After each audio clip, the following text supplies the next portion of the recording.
Today we're going to be discussing geometric sequences. Last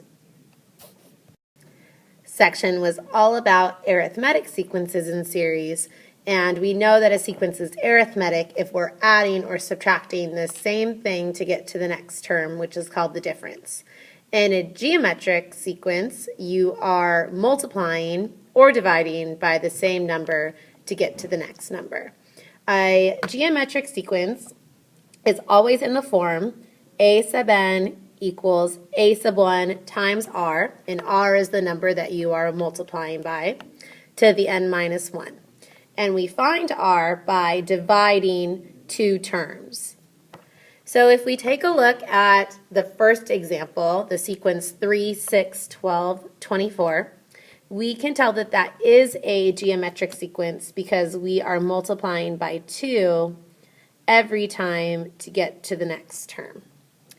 So if we want to write the rule or the general formula for this geometric sequence, we would have a sub n equals our first term, which is 3, times 2 to the n minus 1. So now we should be able to plug in any number for n and get the corresponding term in the sequence. For example, if I plugged in a 1, I would have 2 to the 0 power, which is 1, times 3, which is 3. If I plugged a 2 in, I would have 2 to the first, times 3, which is 6, and 6 is the second term. We do not want to multiply the 3 and the 2 together because according to PEMDAS, we are not allowed to do that since we have to always do the exponent first and then multiply. So your final answer is just a sub n equals 3 times 2 to the n minus 1. In the second example, we have 1, 1/2, 1/4, 1/8, and so it looks like we are multiplying by 1/2 every time to get to the next term. And that's okay, your ratio can be a fraction. We could also say that we are dividing by 2 every time to get to the next term, but we always want to use a fraction and think about what are we actually multiplying by as our ratio. So now if we want to write the rule for this sequence, we would have a sub n equals 1 times 1/2 to the n minus 1. And we don't need the 1 there, so our final answer could be 1/2 to the n minus 1. In the next 4 examples, we want to use the given information to find a specific term for the sequence. So in the first example, we want to find a sub 20 for the sequence 1, 3, 9, 27. So the first thing we want to do is write the rule for the sequence, and then all we need to do is plug in 20 and we'll have the solution. So we could tell that this is a geometric sequence and we are multiplying by 3 every time. So if I want to write the rule, I'll have a sub n equals the first term 1 times the ratio 3 to the n minus 1. And again, I don't need the 1 out in front, so I just have 3 to the n minus 1. So now if I want to find a sub 20, I can just plug a 20 in for n, and my final answer would be 3 to the 19th. Since 3 to the 19th is going to be a really, really large number, we could just leave our final answer as 3 to the 19th. For number 2, let's still find a sub 20. And we're given that the first term is 5 and the ratio is 2. So to write our rule, we'll have a sub n equals 5 times 2 to the n minus 1. So now that I have my rule, I can just plug in 20. And I'll have 5 times 2 to the 20 minus 1, which is 5 times 2 to the 19th. And again, we could just leave our answer like that since it would be a rather large number. If you were going to type it into your calculator, though, you would do 2 to the 19th first and then multiply your answer by 5. For number 3, we're given two terms. We're given a sub 3 equals 5/4 and a sub 6 equals 5 over 32. And we want to find a sub 15 since n equals 15. So, again, the first thing that we want to do is write the rule for the sequence. Unfortunately, with this problem, we do not know the ratio or the first term. So we have to use the two terms that are given to us to be able to find the ratio and then find the first term. So if we think about it, we know that the third term of the sequence is 5/4. We don't know the fourth term or the fifth term, but we do know that the sixth term is 5 over 32. So we need to figure out what is the number that we're multiplying by each time to get to our sixth term, 5 over 32.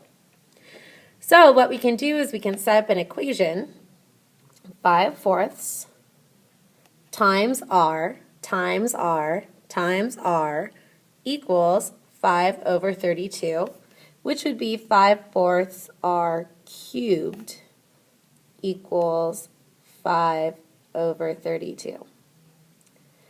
And no matter what the problem is, the number that you use as your exponent will always be the distance between these two terms. So, for example, if instead I was given a sub 2 and a sub 8, the difference would be 6, and that would be my exponent right here. Okay, so now we just need to solve for r. So I'm going to multiply each side by 4 over 5 first.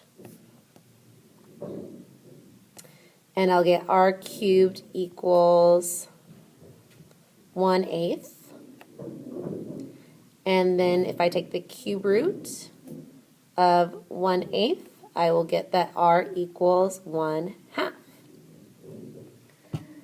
So now that I know r, I can substitute it into my general form to find a sub 1.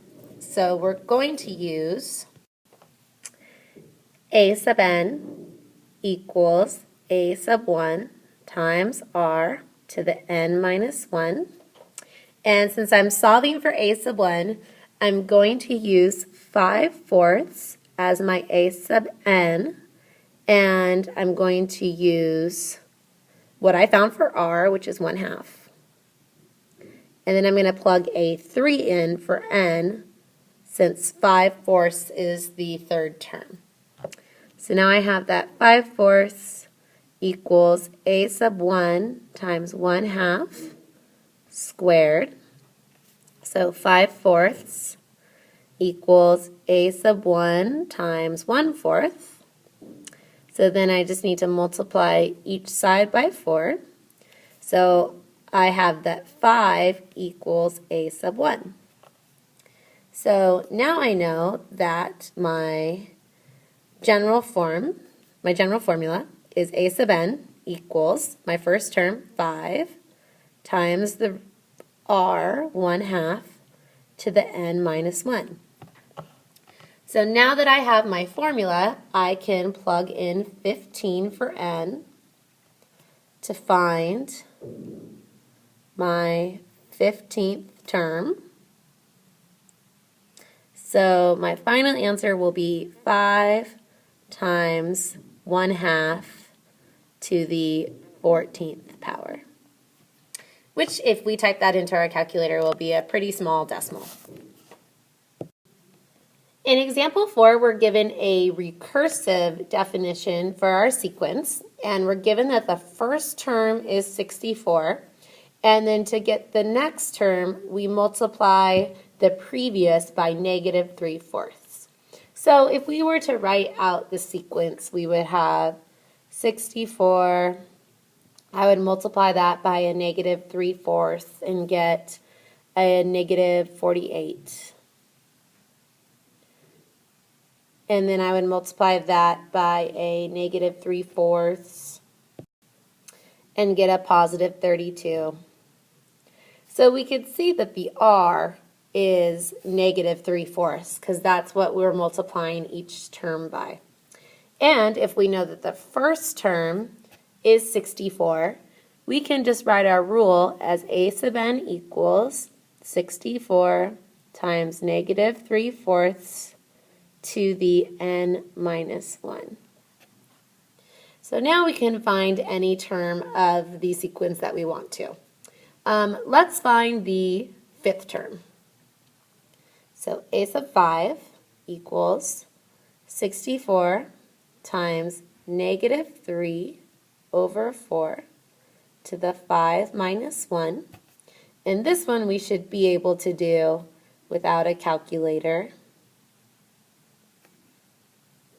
So we have 64 times negative 3/4 to the 4th. And we know that negative 3 to the 4th would be 81. And 4 to the 4th would be 128. So 64 would cancel with the 128. We'd have a 2. I'm sorry, I made a mistake. 4 to the 4th is 64 times 4, which is 250. Oops. 256. There we go. So then that would cancel and become a 4. So we would have 81/4 as the fifth term of our sequence. The next topic of this section is summing finite and infinite geometric sequences. So to sum a finite geometric sequence, we have a special formula, just like we had a special formula for summing a finite arithmetic sequence.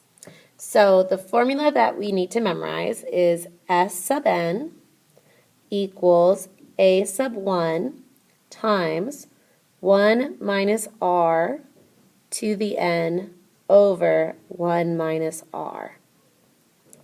A sub 1 would of course be our first term, r is our ratio, and n is the number of terms that there are in a sequence.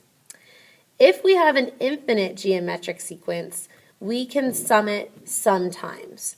We would be able to sum an infinite geometric sequence if the ratio is, or the absolute value of the ratio is less than 1. So, for example, we would not be able to sum a sequence where the ratio would be 3, for example, because the numbers keep getting larger and the sum would just be infinity because the numbers would just keep going up. If we had a ratio where the absolute value was less than 1, our numbers, for example, this is 1/2, would keep decreasing until eventually we got such teeny tiny little fractions that adding it on to the total sum wouldn't make a difference.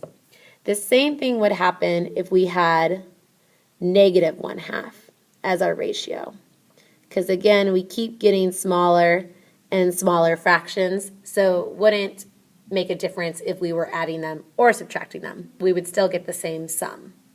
So we get a special equation for summing an infinite geometric sequence, and that would be S sub infinity equals a sub 1 over 1 minus r.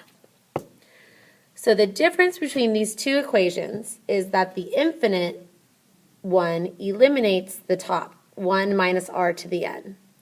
And that is because we have no n terms. We don't have a set number, it's infinity. Also, the ratio will be so small if we raise it to a very large power that it'll essentially just equal 1. So we have 1 times a sub n. For the next few questions, we will be summing both finite and infinite geometric series.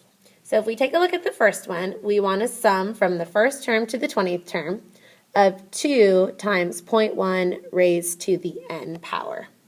So using our formula, S sub n equals a sub 1 times 1 minus r to the n over 1 minus r, we can find, well, we know that we'll have 20 terms since we're summing from the first term to the 20th term. Then to find the first term, all we need to do is plug in a 1 into our sequence. So we'll have 2 times 0.1, which is just 0.2. And we know that our ratio is 0.1 since that is the number that is being multiplied. That's also the number that has the exponent. And we're going to raise that to the 20th power. And then we're going to divide by 1 minus 0.1. So if you do a little bit of math first and then type it into your calculator, it's a little bit easier. So we have 0.2 times 1 minus, and I would just leave 0.1 to the 20th, all over 1 minus 0.1 would just be 0.9. So if we plug that into our calculator, we'll essentially get 0.2 divided by 0.9. Since 0.1 to the 20th will be a very, very small fraction, pretty close to 0. 1 minus 0 is just 1. So we should get approximately 2/9, or if you plugged it into your calculator, 0.2222222 repeating.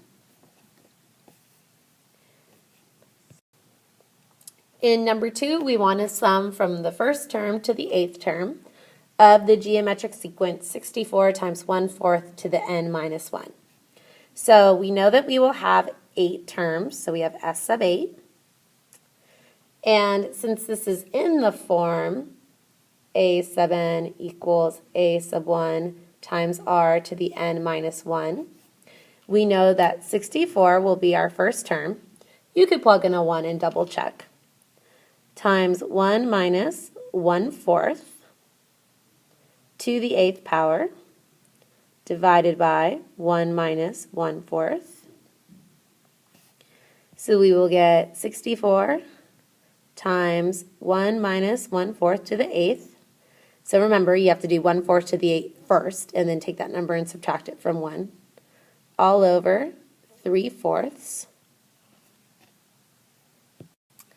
which equals 85.332. For number 3, we are summing from the 0th term to infinity. So we know that we can automatically use the infinite sum formula since we have an infinite amount of terms. Also, we want to double check that the ratio, the absolute value of it, is less than 1. And it is. It's 3/5. So we're good to go with using the formula. So we have S sub infinity equals a sub 1. So if I plug a 0 in, I'll get negative 3/5 to the 0, which is 1 times 5. And when we say a sub 1, we just mean plug in whatever the first number is down here. So plug in 0 to find your first term. So we get 5 up top. And then we have 1 minus a negative 3/5 on the bottom. So we want to remember to include the negative if we have a negative ratio. So that will be 5 over 1 plus 3/5, which would be 8/5. And then we can multiply by the reciprocal. So we have 5 times 5 over 8, which is 25/8. We can do the same thing for number 4. We have an infinite series, and our ratio, 0.4, is less than 1. So we have S sub infinity equals the first term. So this time we're going to plug in a 1, and we'll get 2. over 1 minus 0.4, which gives us 2 over 0.6, which is the same as 2 divided by 6/10, or 10 over 6, which would give us 10/3. For number 5, we're given the infinite sequence 9 plus 6 plus 4 plus 8/3 plus ... So we know it's infinite because it keeps going. So first we need to figure out if this is a geometric sequence. So if we do 6 divided by 9, we get 2/3. And if we do 4 divided by 6, we also get 2/3. So it looks like that our ratio is 2/3, since that's what we're multiplying each term by to get to the next one. And we can use the infinite sum formula. And we know that our first term is 9, just because it's the first term of our sequence. So we have 9 divided by 1 minus 2/3. So we have 9 divided by 1/3, which is the same as 9 times 3. So we know that this would sum to 27. In number 6, we want to use summation notation to write the sum of the series. So we have to write our own sigma, figure out how many terms there are for this series to place up on the top of our sigma, and then also figure out what the equation is of this series to put right here in the middle of our sigma. So first I'm going to find out what the equation is of this series. So we can tell that this is a geometric series and each term is being multiplied by 2. So we know that the r of our series is 2. We also know that the first term is 7. So we have 7 times 2 to the I minus 1. And usually with summation notation we use I, but if you use n, that's fine. Just make sure you use n for both variables. Now what we need to try to figure out is what to place on the top of our sigma, which is how many terms are there in this series. And we don't know because we have a bunch of blank spaces in between 28 and 896. But what we can do is we can set our equation 7 times 2 to the I minus 1 equals our last term, 896. And that should tell us how many terms there are in our sequence if we solve for I. So to solve for I, the first thing I'm going to do is divide by 7.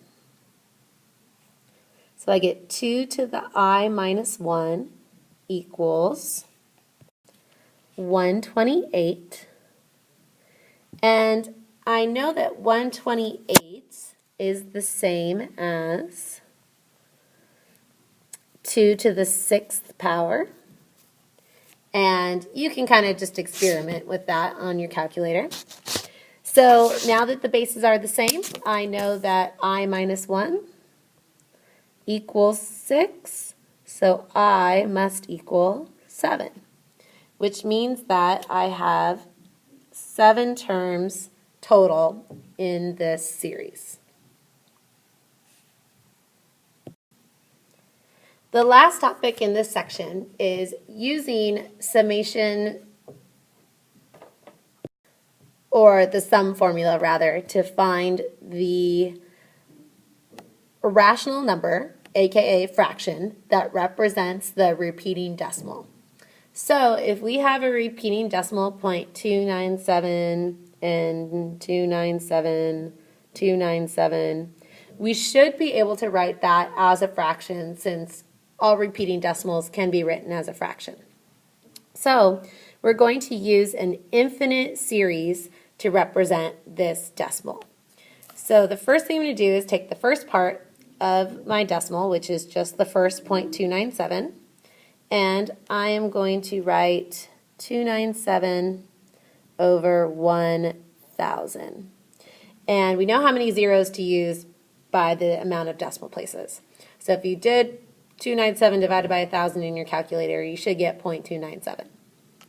And now we're going to add the next part of our fraction, which is the second 0.297. So I have 297, and this time I have 6 decimal places, so I'm going to need 6 zeros. So that's over 1,000,000. And then we'll go one more out, so I have 297. And now we are working with 9 decimal places. So I'm going to have 1,000,000,000. There we go. And this will keep going. So as we can see, this is an infinite geometric series because essentially we're multiplying by the same thing every time.